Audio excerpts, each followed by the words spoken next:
I'm calling this segment First Chapter Fridays.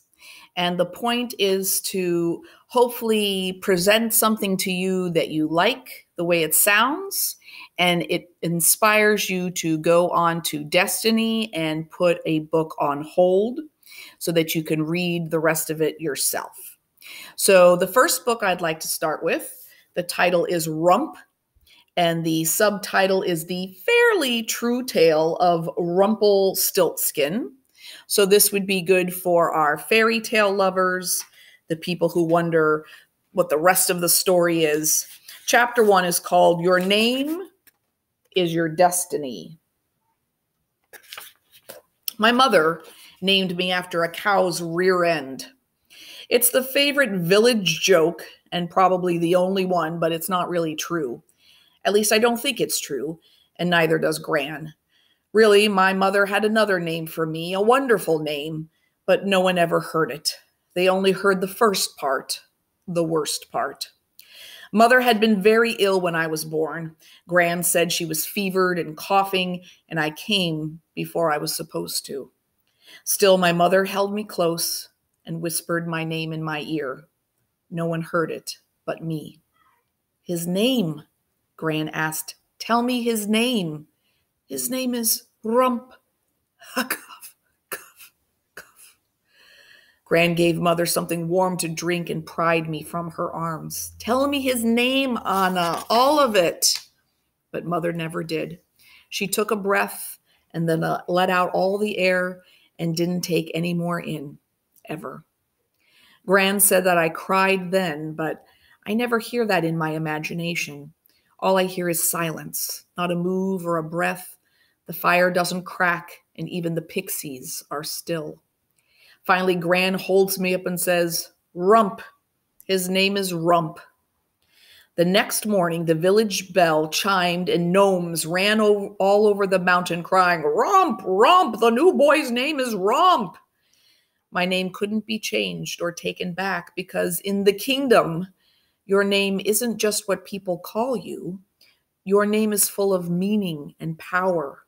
Your name is your destiny. My destiny really stinks. I stopped growing when I was 8, and I was small to begin with. The midwife, Gertrude, says I'm small because I only had the milk of a weak goat instead of a strong mother. But I know that really it's because of my name. You can't grow all the way if you don't have a whole name. I tried not to think about my destiny too much, but on my birthday, I always did.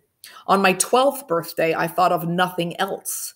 I sat in the mine, swirling mud around in a pan, searching for gold. We needed gold, gold, gold, but all I saw was mud, mud, mud. The pickaxes beat out a rhythm that rang all over the mountain. It filled the air with thumps and bumps. In my head, the mountain was chanting, thump, thump, thump, bump, bump, bump, rump, rump, rump. At least it was a good rhyme. Thump, thump, thump, bump, bump, bump, rump, rump, rump. But, hey, but, I groaned as Frederick and his brother Bruno approached with menacing grins on their faces. Frederick and Bruno were the miller's sons. They were close to my age, but so big, twice my size and ugly as trolls. Happy birthday, Butt! We have a present just for you. Frederick threw a clod of dirt at me. My stubby hands tried to block it, but it smashed right in my face and I gagged at the smell. The clod of dirt was not dirt. Now that's a gift worthy of your name, said Bruno. Other children howled with laughter. Leave him alone, said a girl named Red. She glared at Frederick and Bruno, holding her shovel over her shoulder like a weapon. The other children stopped laughing. Oh, said Frederick, do you love Butt? That's not his name, growled Red. Then what is it? Why doesn't he tell us? Rump, I said without thinking. My name is Rump. They burst out laughing. I had done just what they wanted. But that's not my real name, I said desperately. It isn't? Asked Frederick. What do you think his real name is? Asked Bruno. Frederick pretended to think very hard. Something unusual, something special. Cow rump. Baby rump, said Bruno. Rump roast. Everyone laughed. Frederick and Bruno fell over each other, holding their stomachs while tears streamed down their faces. They rolled in the dirt and squealed like pigs. Just for a moment, I envied them. They looked like they were having such fun, rolling in the dirt and laughing. Why couldn't I do that? Why couldn't I join them? Then I remembered why they were laughing. Red swung her shovel down hard so it stuck in the ground right between the boys' heads. Frederick and Bruno stopped laughing. Go away, she said. Bruno swallowed, staring cross-eyed at the shovel that was just inches from his nose. Frederick stood and grinned at Red. Sure, you two want to be alone. The brothers walked away snorting and falling over each other. I could feel Red looking at me, but I stared down at my pan. I picked out some of Frederick and Bruno's present. I did not want to look at Red. You'd better find some gold today, Rump, said Red. I glared at her. I know, I'm not stupid. She raised her eyebrows. Some people did think I was stupid because of... She raised her eyebrows. Some people did think I was stupid because of my name, and sometimes I thought they were probably right. Maybe if you only have half a name, you only have half a brain. I kept my eyes on my pan of mud, hoping Red would go away, but she stood over me with her shovel like she was inspecting me. The rations are tightening, said Red. The king, I know, Red. Red glared at me. Fine, then good luck to you. She stomped off, and I felt worse than when Frederick and Bruno threw poop in my face.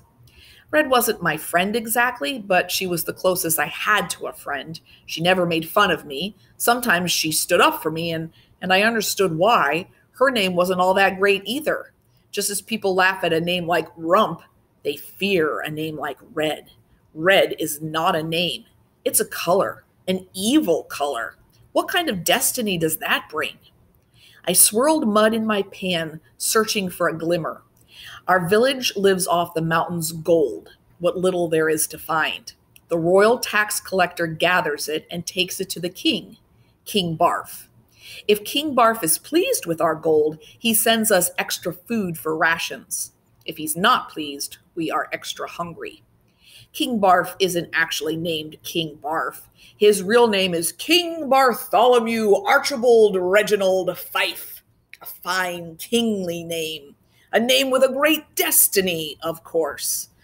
But I don't care how handsome or powerful that name makes you. It's a mouthful. So for short, I call him King Barf, though I'd never say it out loud. A pixie flew in my face, a blur of pink hair and translucent wings. I held still as she landed on my arm and explored. I tried to gently shake her off, but she only fluttered her wings and continued her search. She was looking for gold, just like me. Pixies are obsessed with gold. Once, they had been very helpful in the mines, since they can sense large veins of gold from a mile away and deep in the earth. Whenever a swarm of pixies would hover around a particular spot of rock, the miners knew precisely where they should dig. But there hasn't been much gold in the mountain for many years. We only find small pebbles and specks. The pixies don't dance and chirp the way they used to. Now they're just pests, pesky thieves trying to steal what little gold we find, and they'll bite you to get it.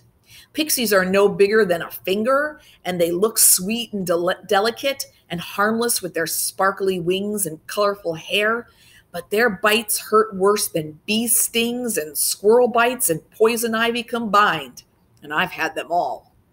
The pixie on my arm finally decided I had no gold and flew away.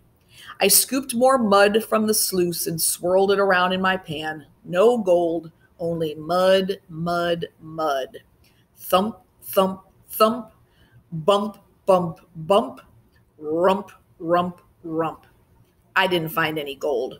We worked until the sun was low and a gnome came running through the mine shouting, "The day is done! The day is done!" in a voice so bright and cheery I had the urge to kick the gnome and send it flying down the mountain.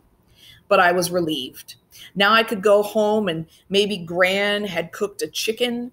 Maybe she would tell me a story that would help me stop thinking about my birth and name and destiny.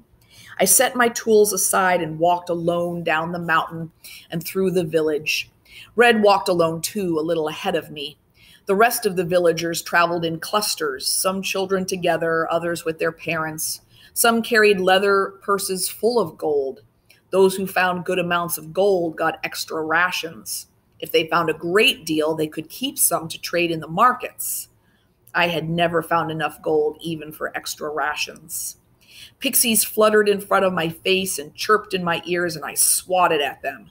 If only the pixies would show me a mound of gold in the earth, then maybe it wouldn't matter that I was small.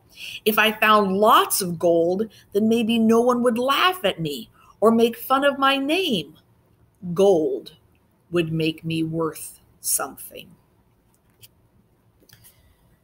So if you know your fairy tales, you know that Rump is short for Rumpelstiltskin, and that is his story. You can also read Red's story, the true story of Red Riding Hood. You can read Grump, the fairly true tale of Snow White and the Seven Dwarfs, or you could read Jack, the fairly true tale of Jack and the Beanstalk. So if any of those sound interesting to you, please head on over to Destiny and put one of them on hold, and we will get it to you as soon as possible.